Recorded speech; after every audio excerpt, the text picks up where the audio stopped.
Kultur aniztasunak biltzen dituen kolore ederren seinale. Asti Korrez, arte ederretako ikaslearekin elkartuko gara Topkapi jauregian.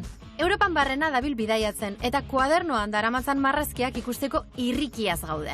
Bidaietan ikusitakoak marrazten ditu eta txundituta dago Istanbulgo kolore eta testurekin.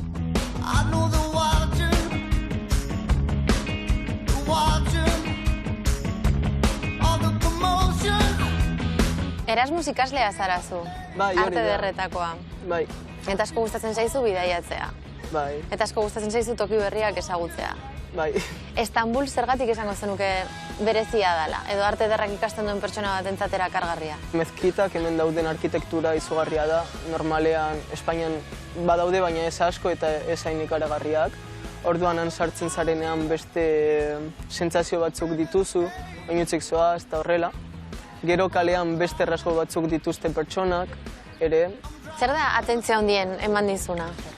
Hemen, agian orain esan dut, baina agian erlijioaren kontua, zeren jende asko ara joaten da.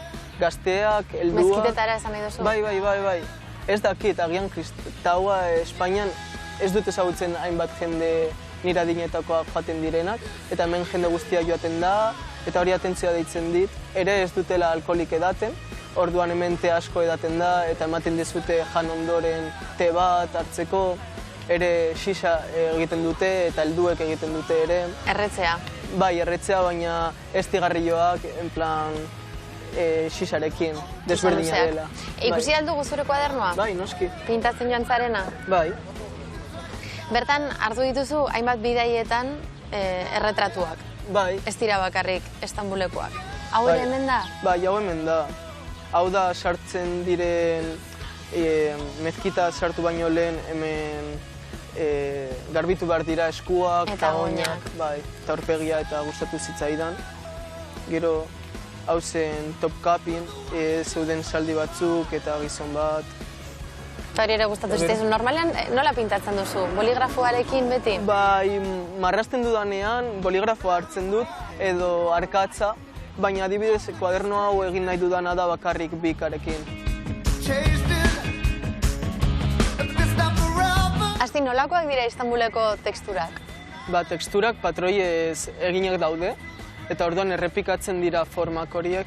Behin eta berriro. Mosaikoetan bezala, adibidez? Bai, mosaikoetan bezala, baina forma horiek desberdinak dira. Nahiago duzu marraztu adibidez edo zein eraikin, marraztu beharrean edalontzi bat, edo... A ber, biak ariketak dira, orduan gustatzen zaizkit biak egitea, baina adibidez eraikinak egitea gustatzen zaizkit zeren oso handiak dira eta mezkita hauek ere orduan zirkularrak dira, dauzkat ere zuzenak, orduan formak aldatzen dira asko. Eta formak alde batera utzita, koloreetan pentsatzen baldin badugu, nolakoak dira Istanbuleko koloreak? Ba, koloreak nahiko apastelatuak direla esango nuke, eta ere beste leku batzuetan dizdiratzuak, baina gehiago apastelatuak. Adibidez, zate baterako, Istanbulen pentsatzen baldin baduzu eta kolore bat burura etorri bar baldin bazaizu, zein da? Berdea. Berdea? Bai. Zergatik? Ba, leku batzuetan natura dutelako, baina ez asko, baina badauzkate, eta gero mezkiten barruak ere berde batzuk dituzte.